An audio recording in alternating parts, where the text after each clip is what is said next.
Yeah. All right, so Mike, if you've got S-124 on the screen, and if anybody needs to find it, maybe we can put it on today's page too, Megan. It's there. It's there, thank you. So if we, over the next, I'm gonna say less than an hour, just like to look at the very least, the first half of the bill, so the part that's in Title VI. I think that's the first 17 pages or so. And see whether there's anything else that the committee has questions about. We had quite a bit of conversation yesterday about the definition of water. So maybe we can look and see where that actually falls into the bill. Not the first 17 pages. That's not at all in the first 17. Okay, all right. Well, that's good to know. And then we talk about sections 5 and 6, which have not related to the CAFO or EPA work. But we haven't really gone back and looked sort of line by line here just to make sure that we're all understanding and clear on what's happening here. So, Mike, I'm just going to turn it back over to you. And I know you've already been through this with us. So I'm just saying, let's do it one more time. Okay. So this is Michael Grady, Ledge Council. Section, well, the first 17 pages relate to changes to the Agency of Agriculture's Ag Water Quality Program, and all of those changes are in Title VI. And that first one you see, 60 USA 4810. 4810 is basically the major statute that gives the agency its Ag Water Quality Authority.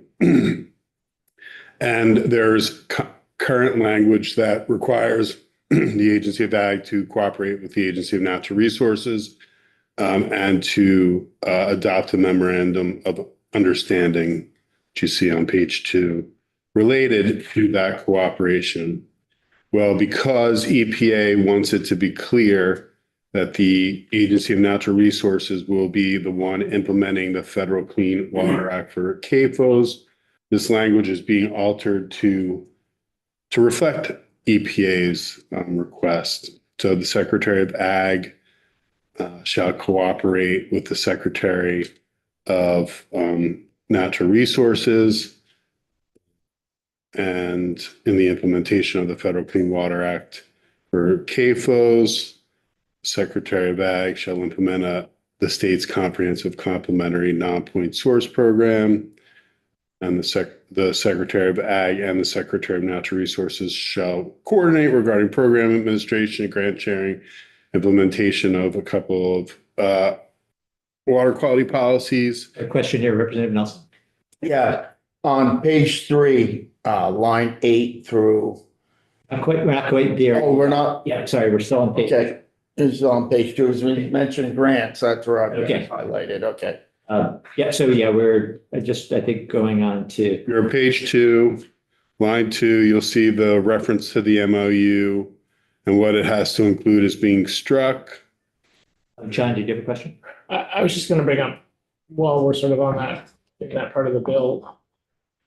I guess, was there ever an exploration of a policy where we just decide to be de-delegated? If you de-delegate, you de-delegate all Right. permit programs. So the last time I remember a committee discussing that, the Agency of Natural Resources wanted to get rid of one aspect of its direct discharge program, which was called the indirect discharge permit, which doesn't make sense, but EPA said if they were going to give it up, they had to give up all of their programs, and the committee took testimony. It didn't take long for them to decide that it did not make sense. Did not. Would it just, I mean, did Massachusetts and New Hampshire, as far as we understand, they weren't de-delegated, or they just They just never were delegated. right? And so Mass had authority, some authority at one point, but then gave it up. And you said what, Wisconsin, Florida would do that? Wisconsin flirted with dedelegation and realized that it was not going to be a good decision for them. And is it, would it cost the state ultimately money because we get a certain amount of money to follow the Clean Water Act, or is it? We don't get money to do these programs other than some kind of discrete grants here and there. This isn't like funding infrastructure where there's an infrastructure bill under the Clean Water Act each year and another one under the Safe Drinking Water Act each year. It's not like that. What you get is efficiency and effectiveness. The Region 1 EPA is not a big office.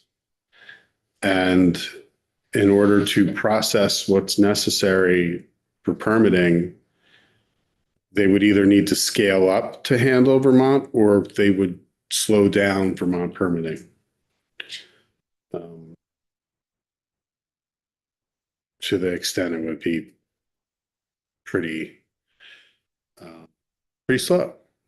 And then there would be a question of enforcement, whether or not they had effective staff to enforce. And would that then lead to more citizen suits against an agency that wasn't implementing a program?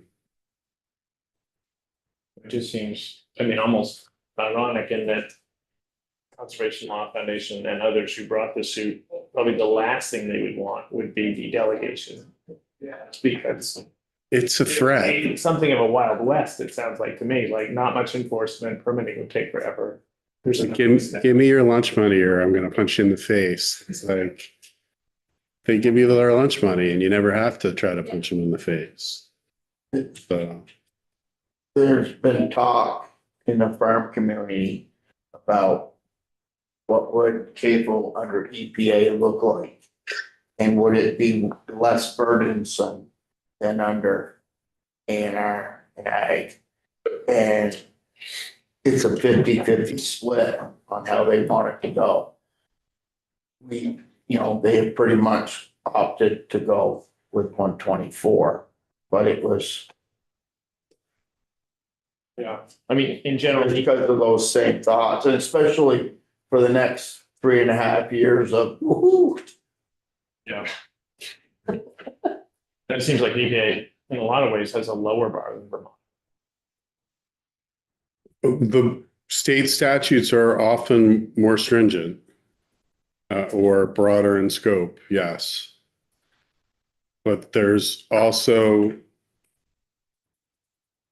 I mean, there's flexibility. It's like, if you're a wastewater treatment operator, do you want to have to report to EPA every time you have a violation or CSO or your equipment fails, which is what they have to report all of that.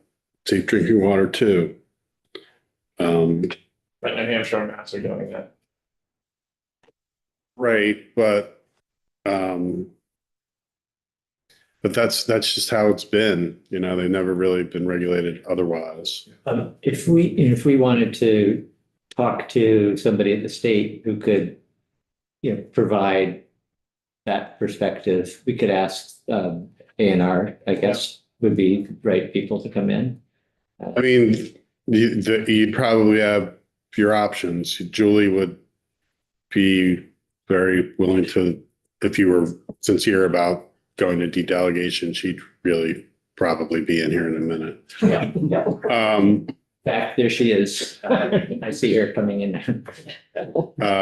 the other would be Pete Laflamme, the head of the Water Resources Management Division. So, I mean, he oversees all the programs that are delegated programs.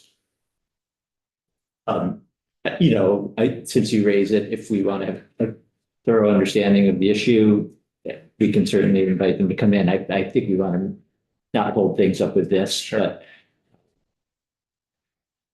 Okay, so we're on page 2.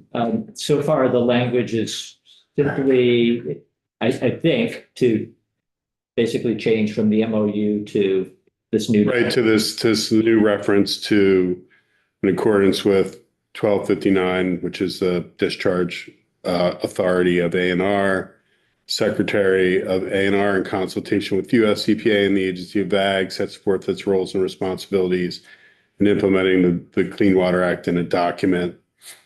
And that's basically, the document replaces the MOU. EPA is involved in that document creation. It's got to be consistent with the NIPD's permit program. It replaces the MOU. And Richard, did you have a question somewhere on page 3? Yeah, down on page 8, it says the Secretary of Natural Resources shall be state lead person in applying for federal funds under a bunch of numbers but shall consult with the Secretary of Agriculture. And the agricultural non-point source program may compete with other programs for competitive watershed projects funded from federal funds. So my question was, is this going to affect the agriculture, CAFO or LFO, MFOs, FSOs abilities to apply for grants through the state for clean water projects that we do? Or is this just federal funds that augment the people that are out doing the inspections? So Public Law 92-500, that's the Federal Clean Water Act, and that's the money that's available to states for infrastructure and for other discrete programs that are usually related to delegated Clean Water Act permitting. The reference to the agency's the Ag non-point source program may compete with other programs. That's the NRCS. And it's also the state ag water quality grant programs. I think the other day you referenced that you get FAP. FAP money, and the FAP is the state program. So that's what the ag program is implementing, plus the NRCS money. Both of those monies, 92-500, and some of the ag water quality programs, non-point programs, are cost shared by the state. The BMP stuff is cost shared by the state, and the Safe Drinking Water and Clean Water revolving loan funds are cost shared by the state. So like a fairly new program the state started was the buffers, the expanded buffer program. You put it into a permanent or 10 year Yeah. sod cover for a minimum of 50 feet. No, Yeah. That's a state program. I can't remember if there was a special fund for that, but I don't think there was. So it's effectively just a grant program that they seek funding for under the budget each year. So this doesn't have effect on. It won't affect them. One of the concerns about unraveling authority is maintaining at the Agency of Agriculture their grant programs, because they have engineers there who help farms implement projects or maybe even design projects sometimes. And they have the people that have been doing those grant programs for as long as I've been here. You know, Laura started, I think, the year after or the year before I did. And, you know, she's the one that does those programs, or her staff. She knows it and knows it well. That's all. So this is all line 8. Everything we're looking at, basically, it's not underlined. Unchanged, Yeah. remaining without any. Then you'll see a conforming amendment, page 4, MOU that's being struck. There's the performance of the agencies under the Federal Clean Water Act and the state non-point program. They are supposed to report to you each year 3 performance measures under the MOU. And they do. And now they're going to be reporting 3 separate measures basically on implementation of the Federal Clean Water Act and for the agency of that ag, the state non-point source regulatory program. Do you remember off the top of your head what any one of those three performance measures is?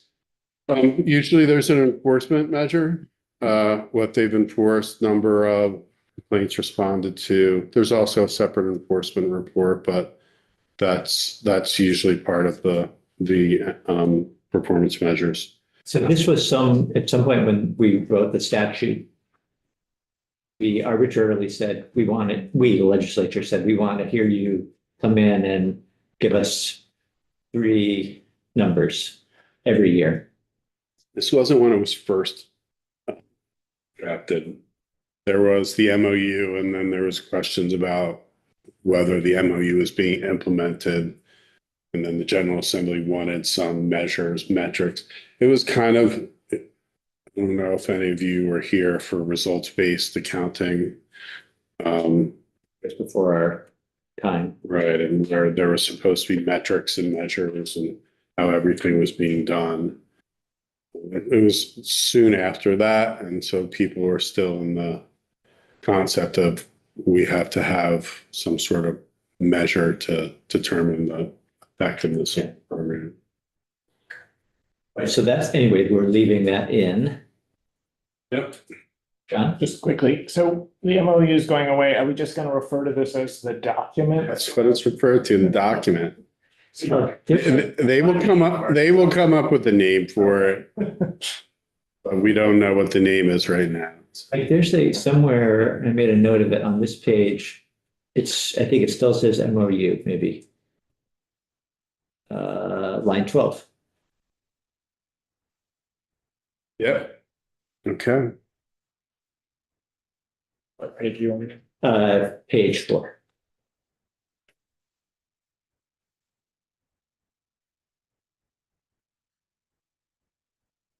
Um,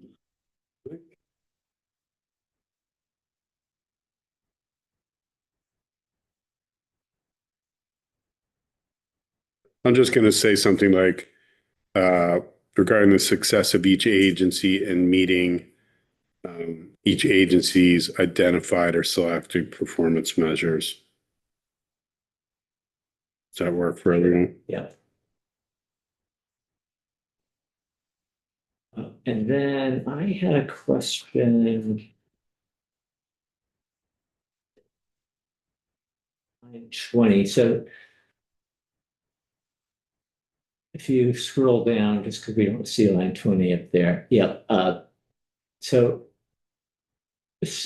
the expression surface water under state law. So a ditch that is not a surface water under state law. And then it's not a water of the United States under federal law. I don't know that it really matters here, but is not a surface water under state law mean not a water of the state? Yes. Yes. So a ditch is not that, yeah. Ever. It can be.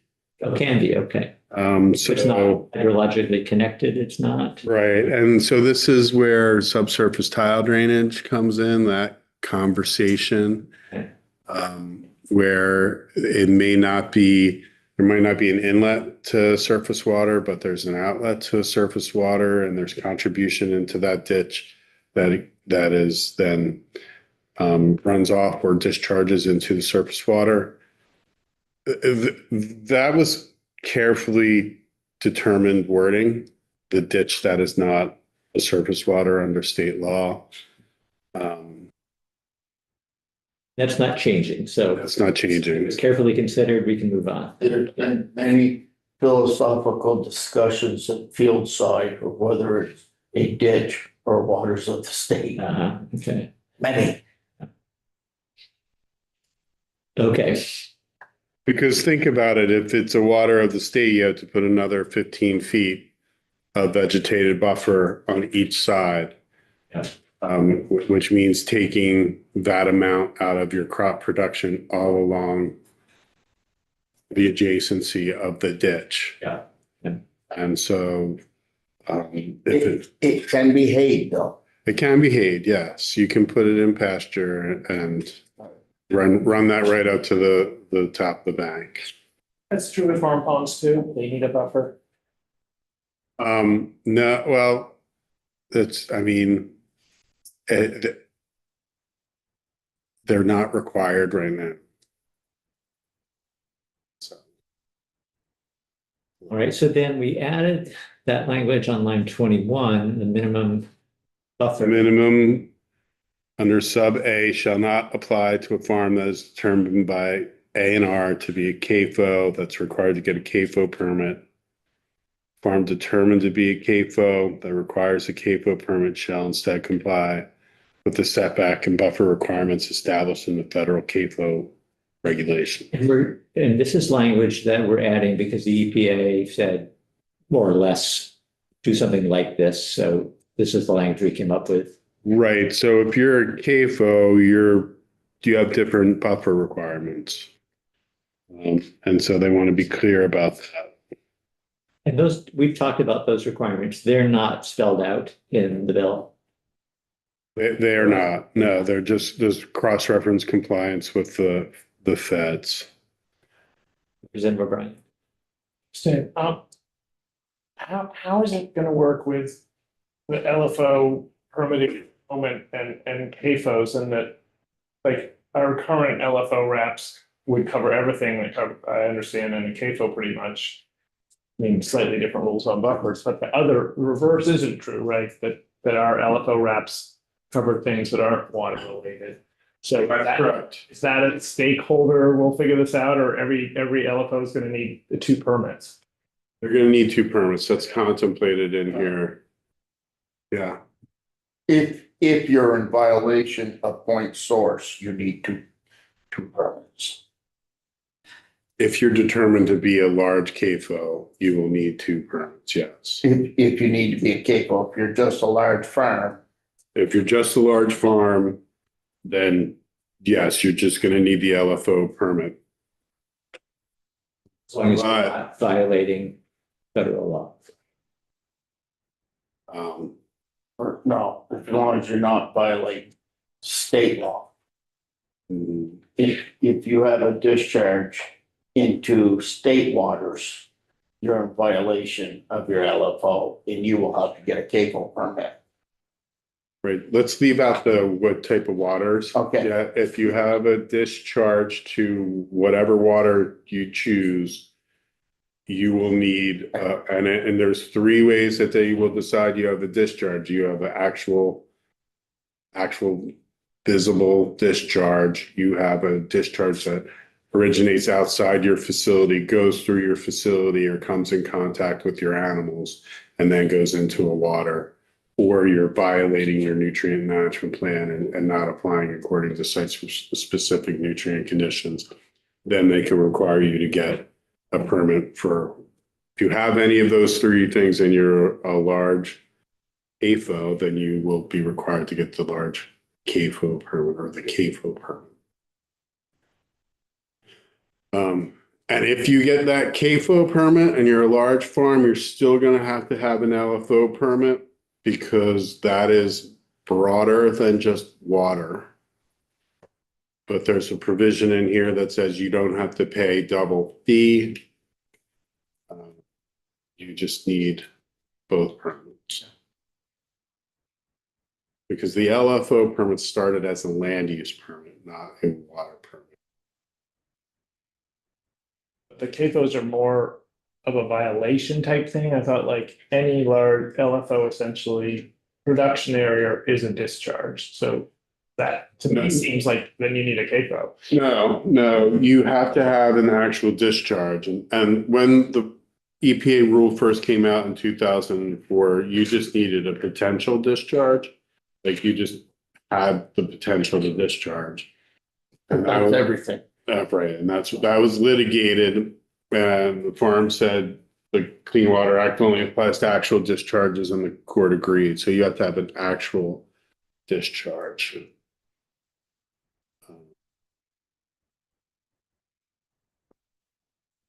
So you can also decide to go more stringent than that. If you can decide that all farms or subsets of farms have to get an LFO permit or a large CAFO permit if you wanted to, but Yeah. that's not what's in this bill.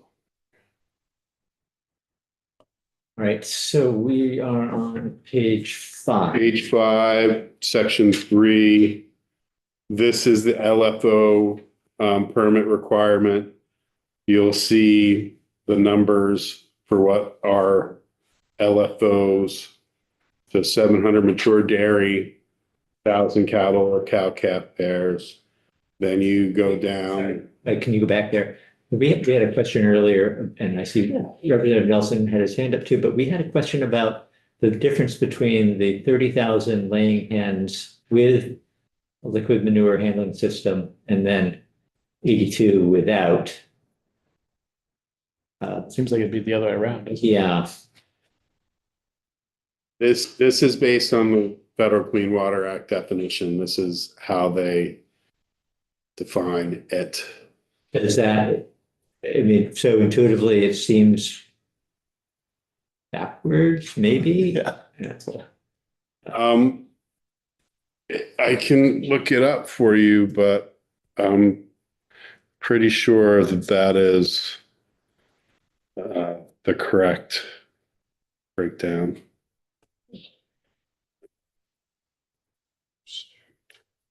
Need a field trip to a liquid manure handling system.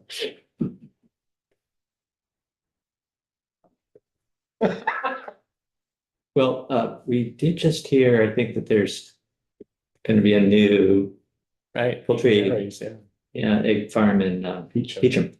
Really? Wow. Pete Jerry's? Yeah. Uh, When the secretary was in this morning, I think he mentioned that.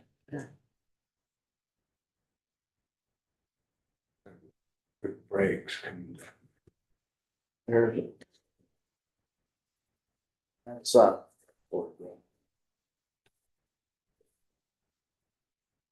Great, great fertilizer. Well, that's why I wanted to ask Laura for minors. Have you ever seen a metric for one cow produces a certain amount of manure? What percentage of what that cow eats a year will that manure cover, you know, it's less than 1-to-1, right? Yeah, it isn't. They don't have quite enough manure, especially if you take the grain into factor. Right, yeah.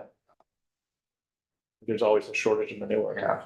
So this is EPA's definition, the table they have for large, medium, and small. So with the liquid manure handling system, it's 30,000 chickens or other laying hens. It's 125 laying hens. It's 82. That's what's in the bill.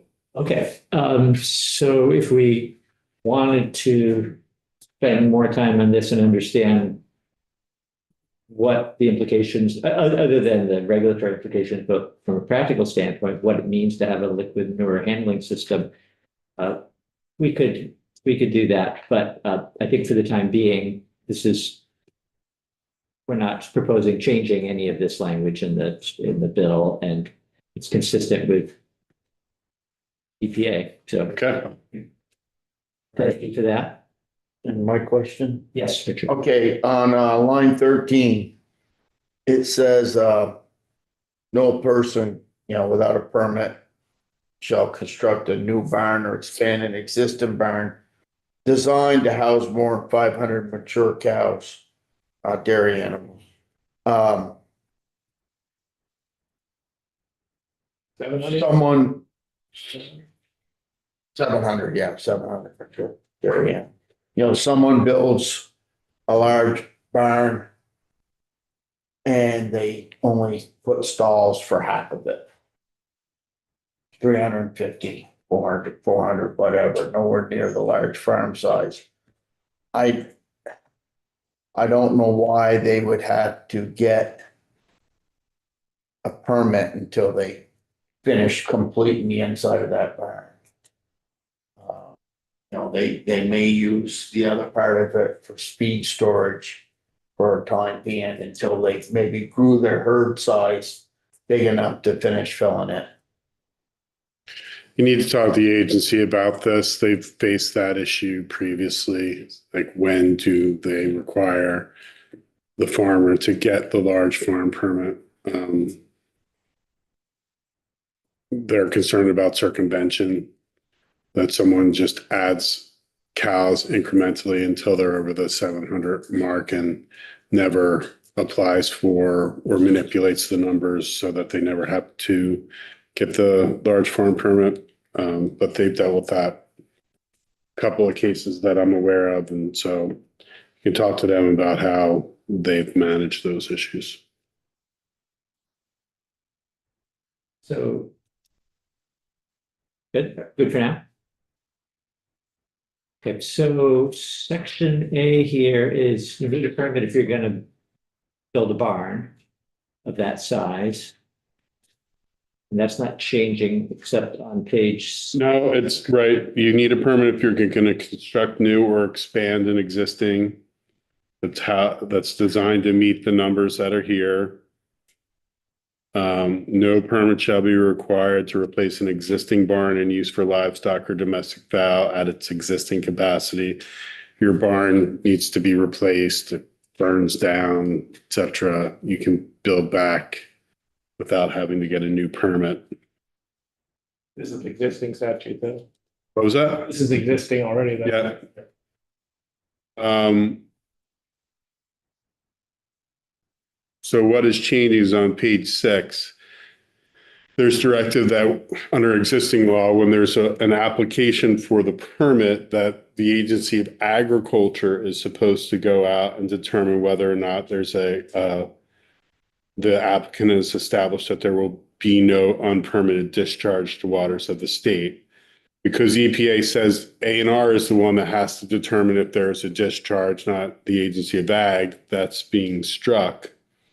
And what it's replacing it is if upon review of the large farm application, the Secretary of Ag determines that there may be a discharge, they have to refer promptly to A&R the potential discharge, and A&R has to determine whether or not the large farm, has to obtain the federal concentrated animal feeding operation permit.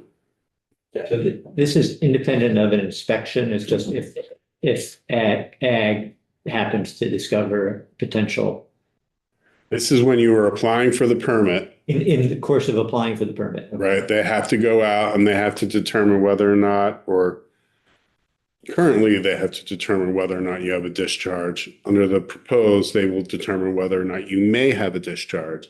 And if you may have a discharge, they have to refer to A&R to determine if there is a discharge. And if there is not a discharge, A&R refers it back to the Agency of Agriculture.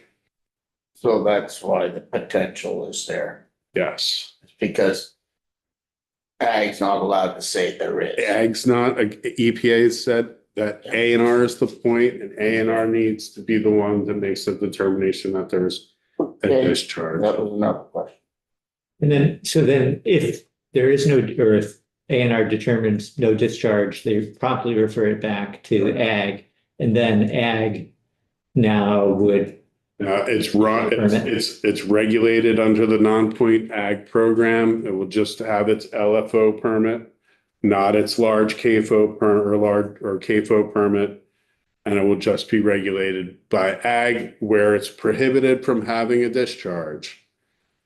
So if it ever has a discharge, how they're going to handle that is probably in anybody, the document. Oh, the new MOU. Yeah. Okay. So, But A&R will be present at every inspection and the lead inspector on the production area. lead inspection for determination if there's a discharge.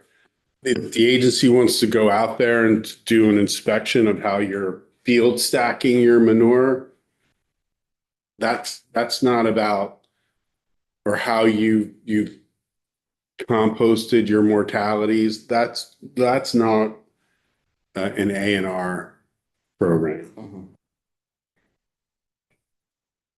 So here on page 7 now, we're still in the LFO section. And a person shall apply for this is existing law, for a permit in order to operate a farm. And in the same, I think the same set of numbers. Yep, So this is the same permit. yep. You will see in both the LFO and the MFO statutes, there's duplication. Because here it's when you're expanding or designing, and then when you're operating. And then in MFO, it's duplication between the individual MFO permit and the general MFO permit. And it's just because of the confusion at the time when we were drafting this, and the desire to be as clear as possible. But it does create duplication. I freely admit that. And there's nothing to be gained while we're looking at this to make changes that eliminate the duplication. I mean, you could.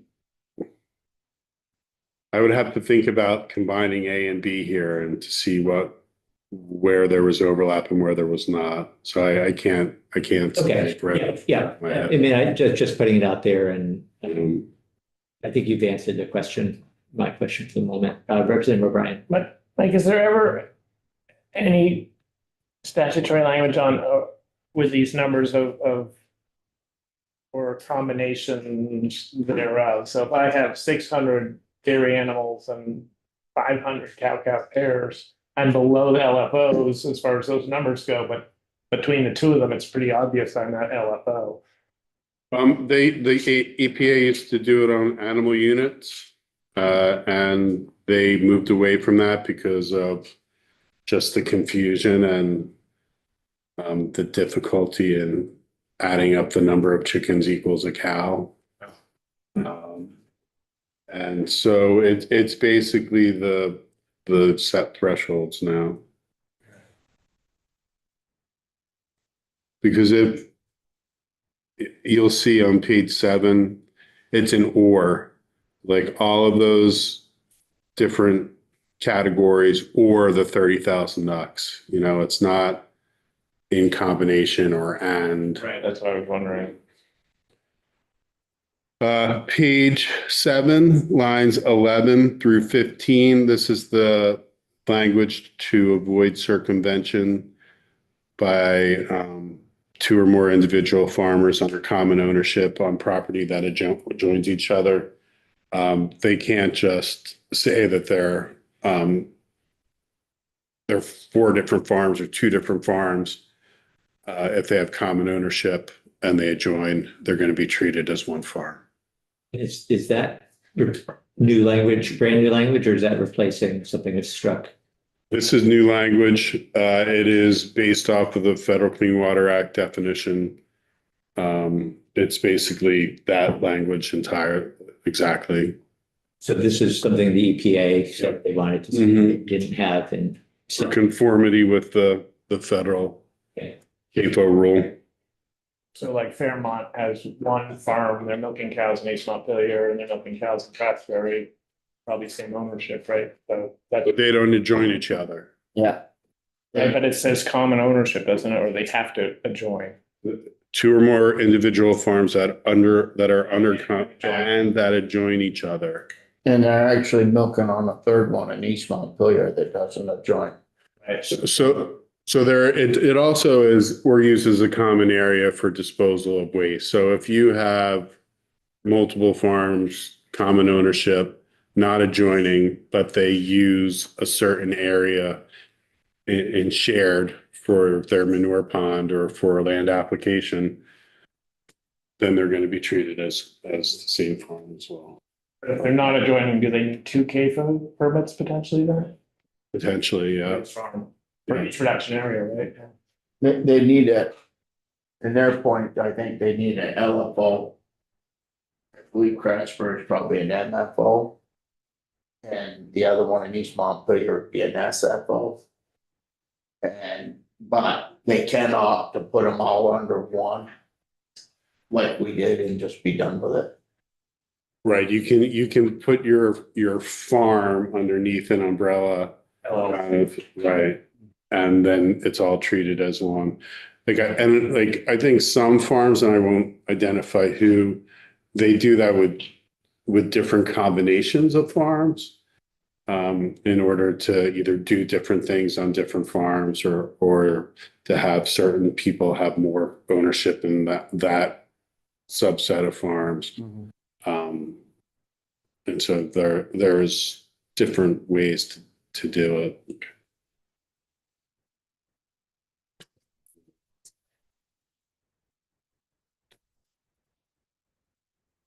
Moving on, there really isn't another change until the fee provision for an LFO that's required to get the large CAFO permit. And that is just as we already discussed, that if you're going to pay the LFO permit, if you need an LFO permit and you need a CAFO permit, you're not paying the 2,500 to the Agency of Ag, you're paying the 2,500 to the Agency of Natural Resources. Those end up in two different funds. Currently, yes. So, yeah. There are existing law says if you're an LFO permit, you pay $2,500 to the Agency of Agriculture annually. There's another A&R permit fee section that says if you're required to get a CAFO permit and you're a large CAFO, you pay $2,500 to the Environmental Permit Fund. You've never had to deal with that of when one was required to get that discharge permit from A&R because none has been issued. So you never had to deal with how to address the dual fee. This addresses the dual fee because they're very, I wouldn't say likely, but it's probable that one of the large farms is going to be required to get a CAFO permit. So if a farm were, and that meant $2,500 would go into the environmental permit fund rather than this ag water quality special fund. Correct. That the uses of those funds are different also. Correct. So that if it's one farm, not a lot of impact. If it's 10 farms, still not a whole lot of impact. Right. I mean, and you have to look at it in context. I was just looking at the big bill earlier today, and I think 11 million's going to the Ag Water Quality Special Fund from other sources than ag fees. And I'm not sure what all of that 11 million's for. I know usually around 3 million is for staffing, and then there's money for grants. I don't know what the rest of it would be for. All right, let's keep going here. So Then you get to the medium farm, up at the MFO, existing MFO language. You'll see no person shall operate a medium farm without authorization from the secretary. The secretary shall establish by rule. interrupt you here, Mike. General and individual, the first line. Can you just say what the difference is there? An individual permit was when one person, corporation, et cetera, applies to an agency for their specific facts related to the regulatory program. So they fill out an application and they put down all the individual facts that relate to them. A general permit, the agency usually issues those for when there's regulated entities that share a common set of facts. So instead of having to write down everything that individually applies to your application, you look at the general permit, which the agency issues, and see if you can apply for coverage under it. And if you can apply for coverage under it, you notify the agency that you are seeking coverage under the general permit, and that you are going to comply with the terms and conditions of the general permit. Individual permit tailored to you, general permit drafted or addressing multiple entities with a similar shared set of facts. And that general permits are very common in water law.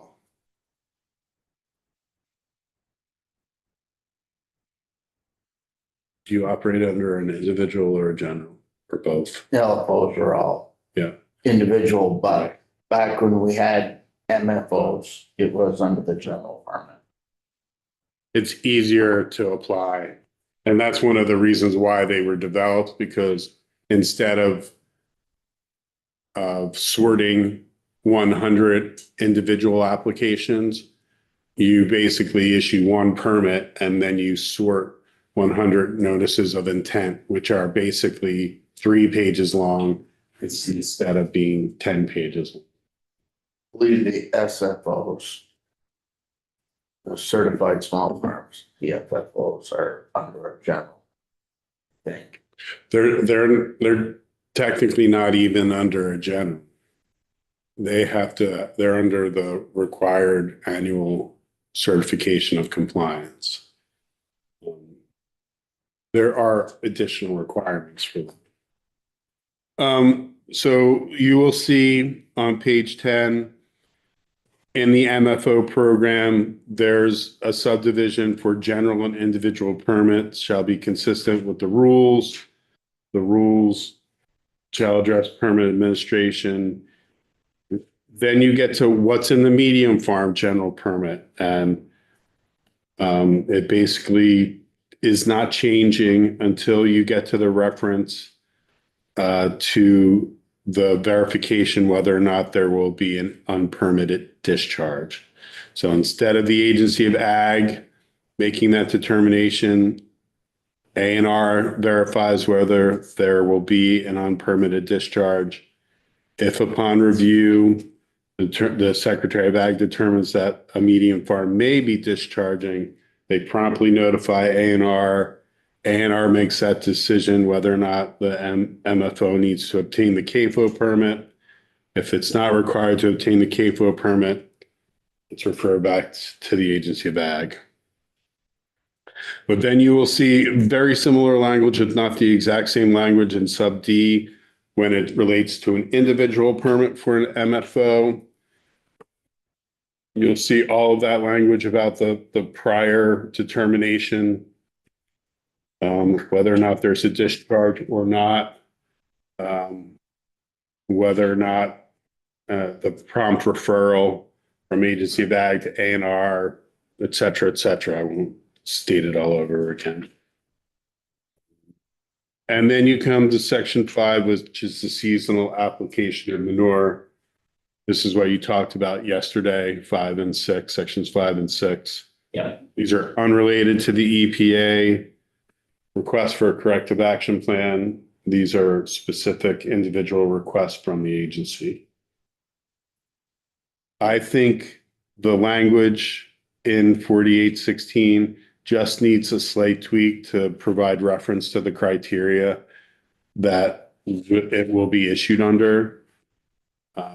And I think I referenced that yesterday by saying, or is authorized under emergency exemption granted by the secretary according to the criteria established under the RAPs.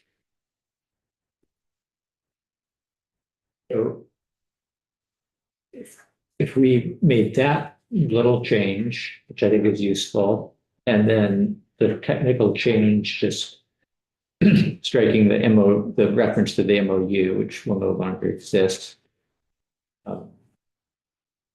Neither of those should have any impact on the EPA would have no issue one way or the other there. Representative Nelson. Yeah, that's not all covered in section C on page 16. It lists the seasonal exception. It talks about the RAPs. And then, That's the seasonal exemption. yes, It's different from the emergency exemption.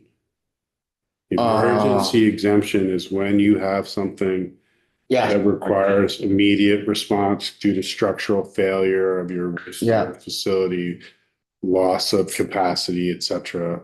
So that's a different exemption. so would you essentially be the same language, just, No, because it's not the same criteria for the seasonal as it is for the emergency. For okay, the emergency, you just need to justify the need.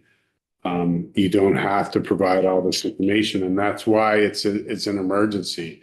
Because the seasonal requires you to provide a significant amount of information, whereas the emergency is something that is not as, it's an emergency, it's exigent. They have to go out, and so there's a significant amount of discretion to the secretary in determining whether to grant that emergency. okay. Representative O'Brien? Mike, you may have mentioned this yesterday, but what language do CAFO permits have on manure application in outside production areas as far as anything with water? So they have to meet the buffer requirements. Yep. And they have to land apply according to site-specific conditions, which is determined to be under a nutrient management plan. Currently, the state requires a NRCS 590.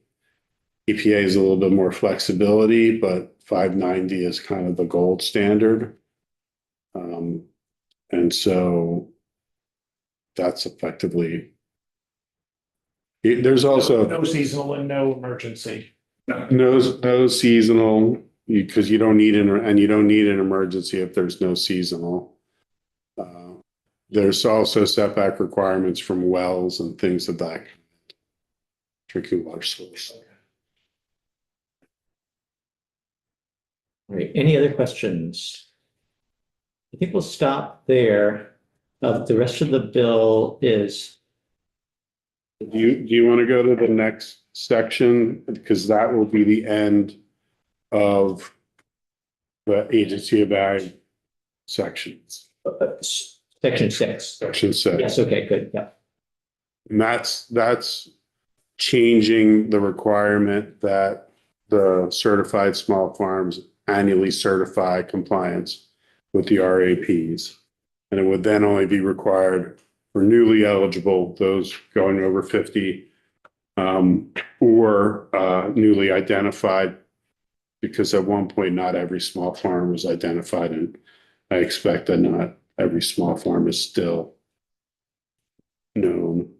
And it's moving to, for those that have already been identified and are not newly eligible, that the agency can require that small farm to regularly certify ongoing compliance with the RAP.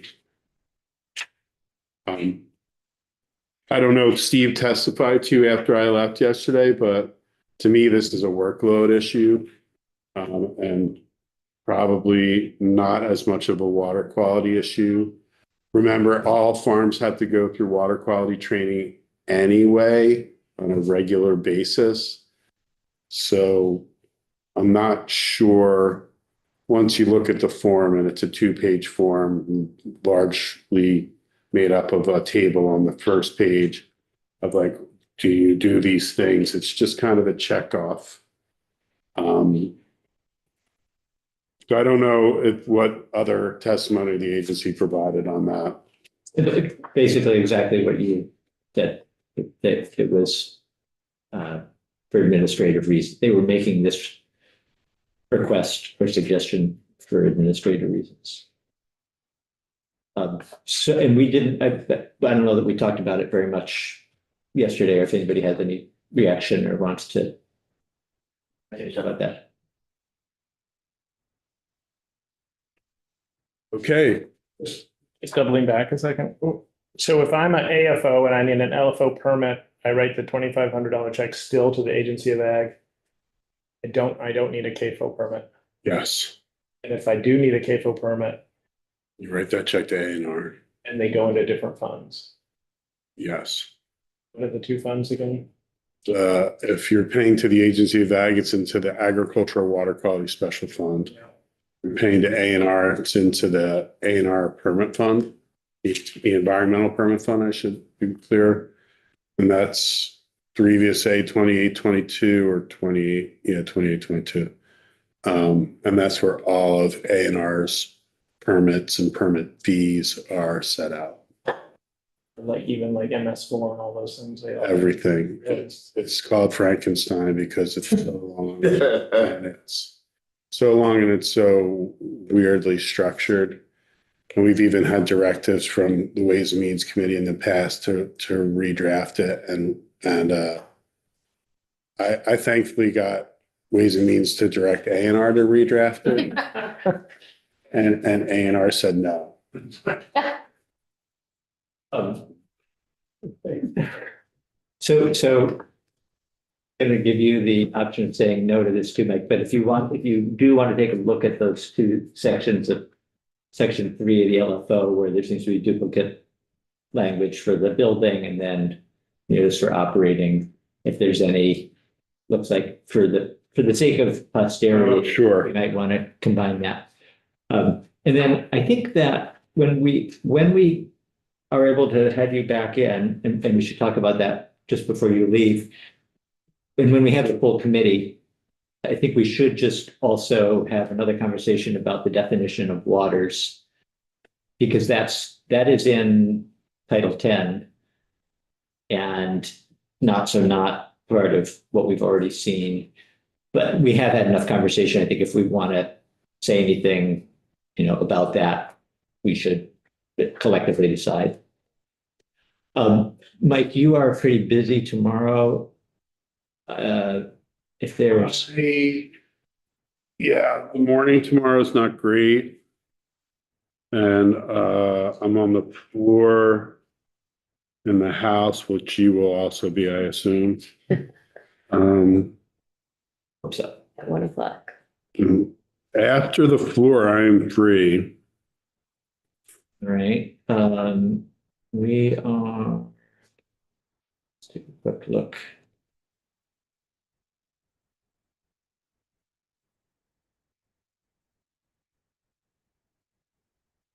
So we have,